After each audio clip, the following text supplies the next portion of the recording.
Hey folks, good morning, good afternoon, good evening to everyone joining in. This is JW Simmons, Go-to-Market Manager with Entitle. Thanks for taking the time to join our event today.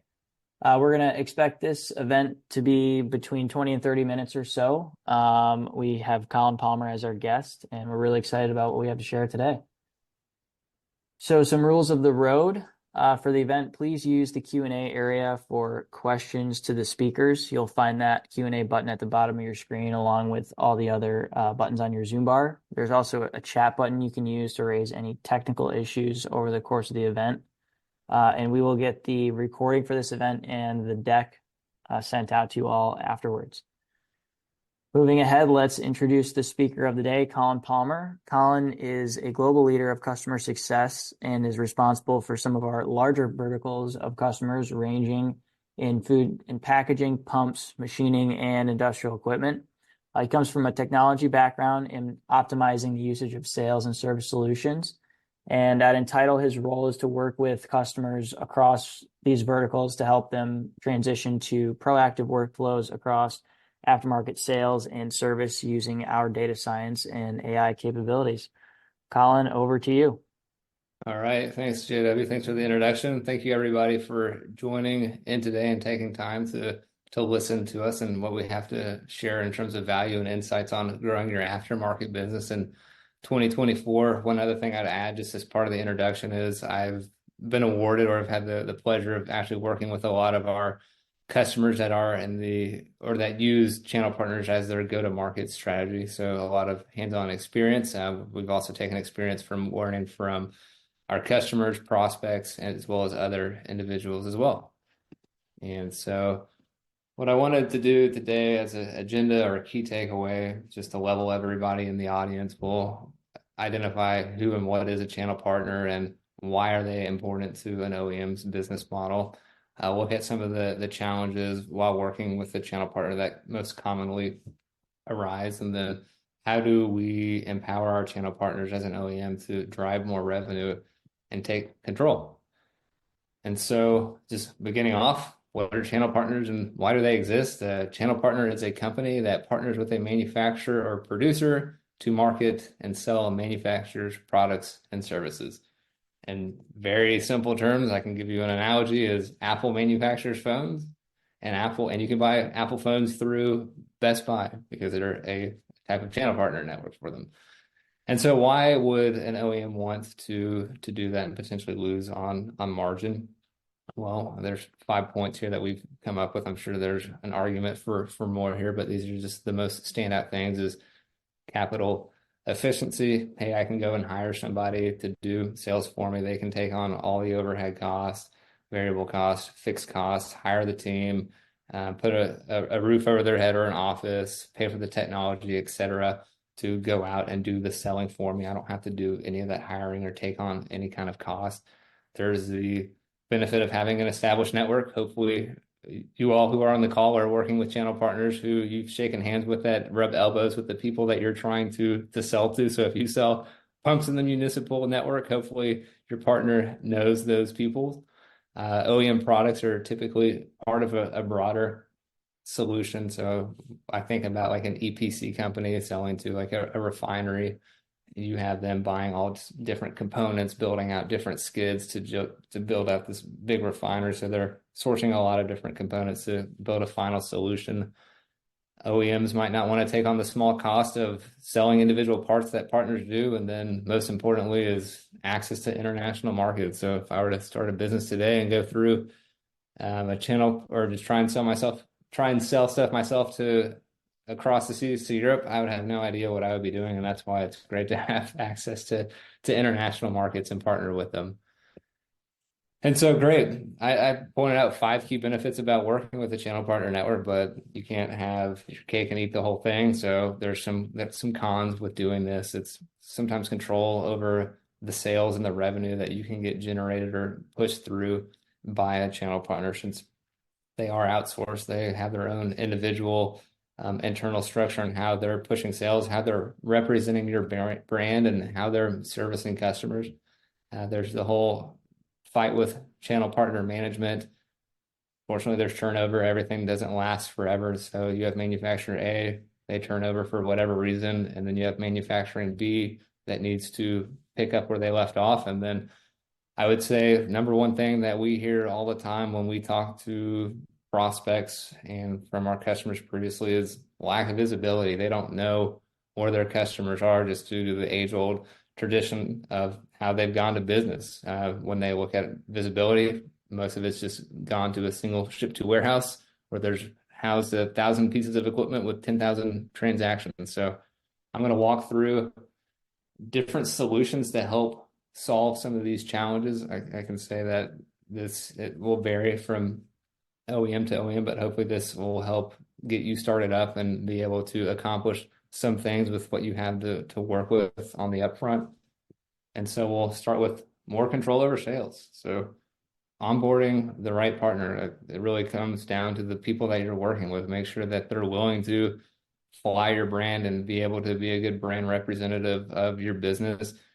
Make sure that they have the capability of supporting whatever it is that you need to push upon them, or whatever they need to sell. Is it equipment? Is it services? Is it parts? Or do we need them to be specialized in one specific area within a territory?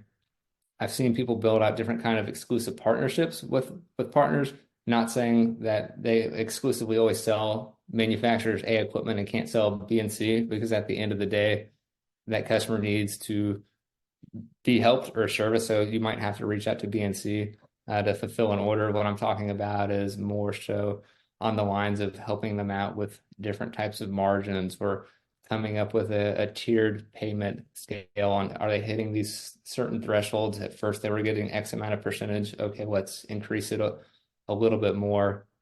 I've also seen them do different types of training, certify them in specific services, and then also, of course, promote them on any kind of distributor finder that they might have, so that they're the main source whenever somebody reaches out from an OEM's website. Focus partner engagement. So, I mean, your channel partners should be treated as your end customer at the end of the day, and you should focus on really their SWOT analysis, or what their challenges and objectives are, and really get a good understanding of their business so that you can help push them and support them in any way that they need help with. Strategic insight. So always bringing different, fresh perspectives to the table. What's working with them, the group that you're selling to right now? What are my top channel partners doing? Or what kind of new product offerings am I having, and supporting your channel partners through that with the latest product document, scope, or why, and giving them the materials on why they should sell it, or looking at what kind of slow moving inventory you have, for example, and letting them know and keeping them fully aware of what it is that you can help support them to sell, and what you're coming up with from the latest and greatest, or any kind of market information as well.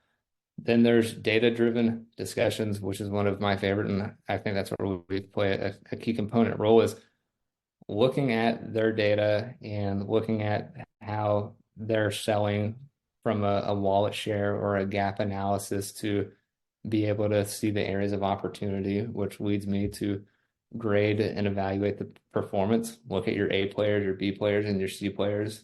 Take what you have from your A players, replicate it, get the best lessons learned, pass those on to the B's and C's. B's, where you're falling a little short, how can we support you? And then the C players, you might have to have a more pointed conversation on, hey, this might not be working out, and therefore you need to go seek out a different partner to work with.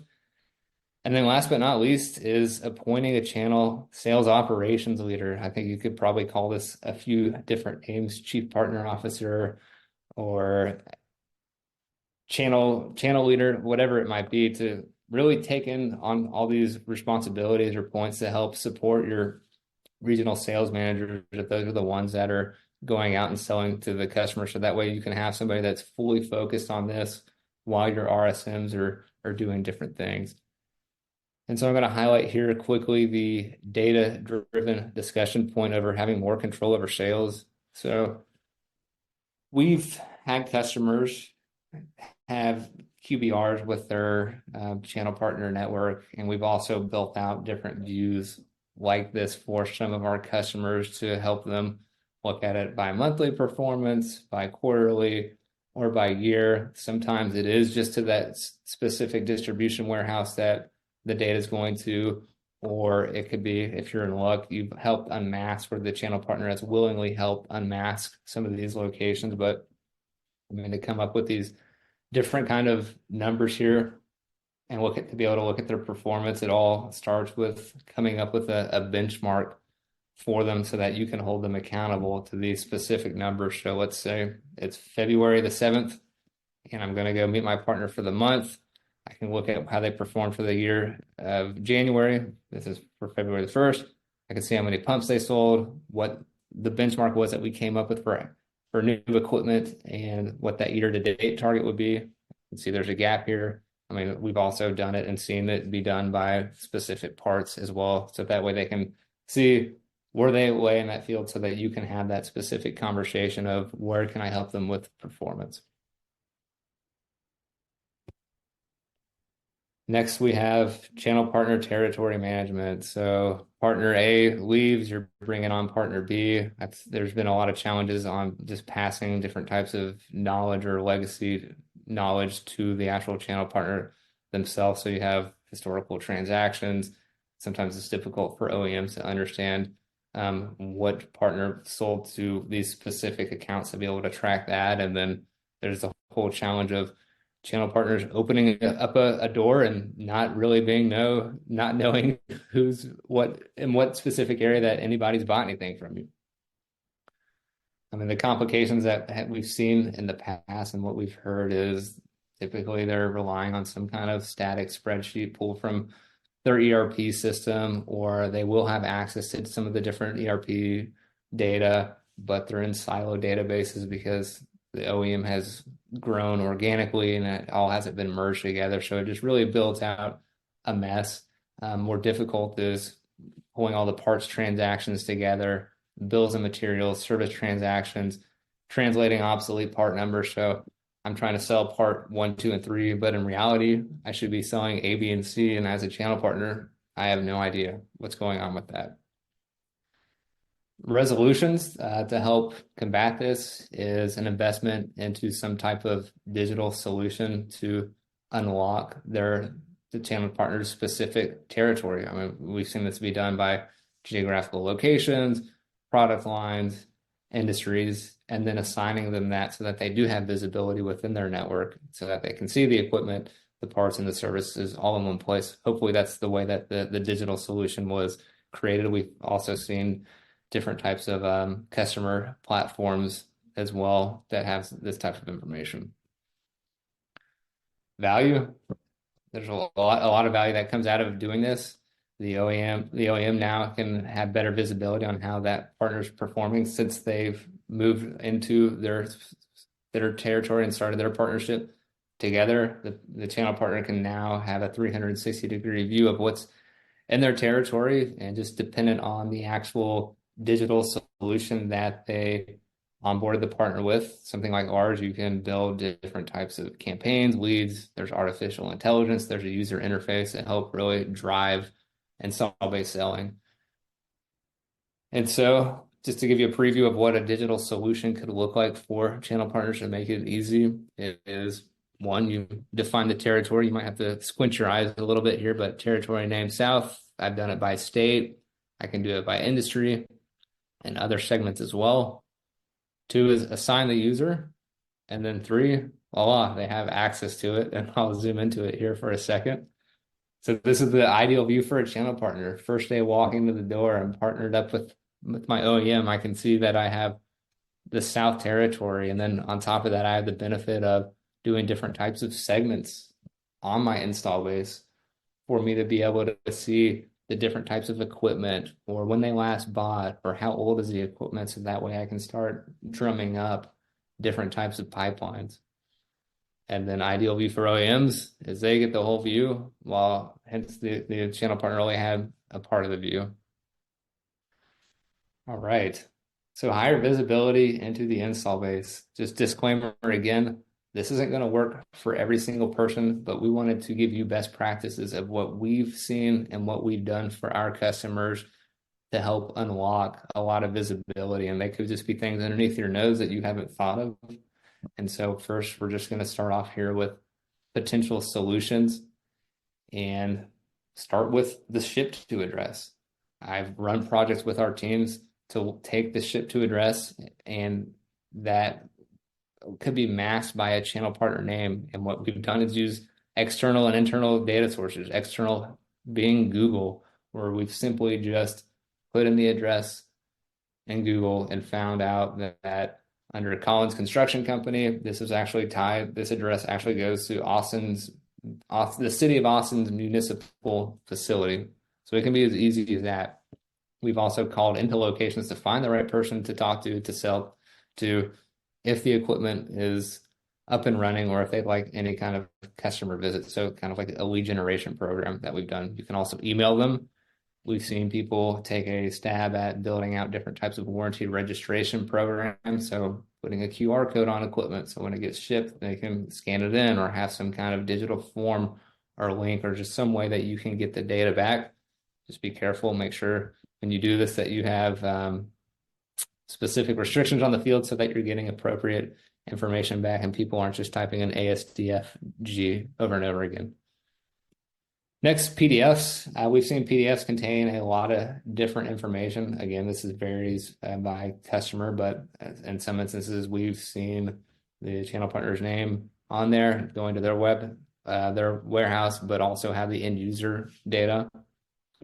Seen a couple instances of international sales. I've heard this from 3 different customers that anything exported out of the United States must have some kind of indicator on where it's going to end up going. So take a look at that. Parts purchases, this is where it gets a little bit more fun and scientific. So people will buy parts from you and then you'll just get this ship to address. And so what you can do from there is just go back to step 1 over here, call the location, Google the address, find the right person, find what the equipment is. This one can be a little bit more sciencey or science project based. Is if there's a specific engineer to order part based off the material data that you have, you could even potentially tie what kind of equipment that they have there as well. And then last but not least is collaboration with your channel partner. Definitely always have the documents to support them and know that you're not going to go behind their back and sell after getting information. But we've seen people partner with channel partners for them to give up data. In return, they get different types of incentives, access to a digital solution, like we've talked about before, commission from incoming orders, regardless if they're placing them on the OEM's website. There's preferred pricing packages, which we talked about with the different margins. We've seen an expansion in territory growth. And then, of course, the more that the OEM knows where the end customers are, they can actually get help from their marketing efforts as well. So these are just a few different things that we've seen people come across. Again, some of these can't be fathomable, but these are good starting points that you can begin to look at. So that's what I had today. There's a couple QR codes that we have up here. This first one was going to take you to a white page for a use case that we have worked with a channel partner, how we help onboard them with the OEM, what the best practice was there, and how we were able to help them close a couple of deals within 90 days of utilizing Entitle. And then next, we have a code for a free trial as well. So you can get a more of a bare bones version of Entitle. If you have channel partners that you want to share this as well, they can actually take a spreadsheet of data and put this into their instance of Entitle, and they can visually see what's in their territory. So maybe they want to partner with you guys moving forward. So there's another QR code for you. And then that about wraps it up for me. My information's here. If anybody would like to have a discussion further on how we could potentially help you guys out, we love to hear it. If you have any kind of questions that come out after this, we can you can reach us as well through either one of these addresses. So we'll go ahead and stop there. Awesome, Colin. Thank you. Great presentation, and we did get a couple of questions in for you. First one, how would one come up with their own benchmark for analysis?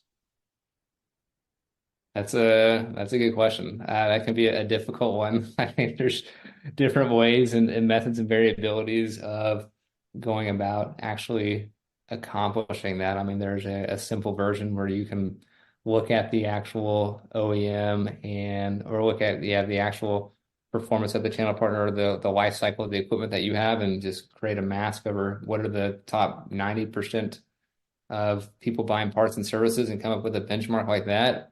Or you can look at it from a more scientific approach and build out different types of dimensions of what is the product, what industry is it serving, what's the segment of the customer, how much have they been buying in the past. So it can vary. I mean, the latter of what I just talked about could be is a lot more accurate than just the broad approach here. Awesome, thanks. Second one, what do you think is the best first step to empower our channel partners? Yeah, I mean, what I would do, I had this list of ways to increase revenue. The best case scenario is come up with a solution that has some form of leadership to help push different types of initiatives. So it's all about having the right people in place and having the right leader and change management to help alleviate this kind of stuff.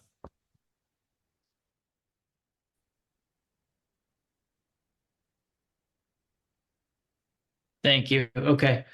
Couple more actually. And we may have to talk about these in more detail actually off the webinar, but how can we overcome market saturation and increase competitive market intensity using channel partners?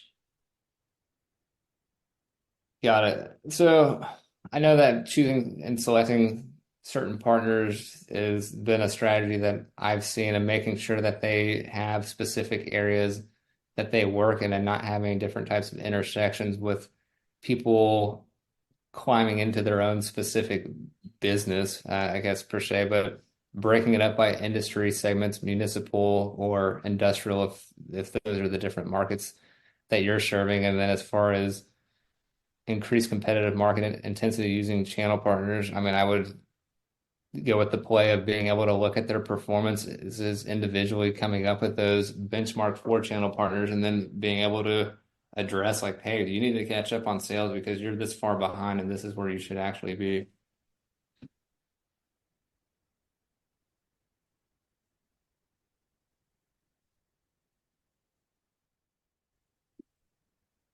Great. Okay, we do have one more. We have different channel partners selling different brands in the same region. Is it possible to give access for the specific brand to our channel partner?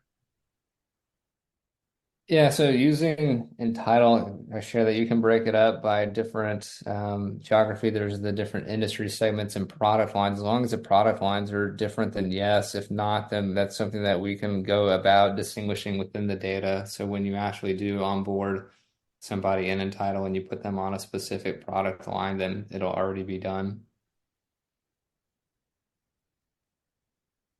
Gotcha. Okay, great.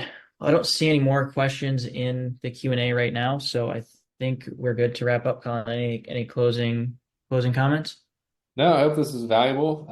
If anybody else has any other questions, feel free to reach out to us. We're easy to get in touch with. Excellent.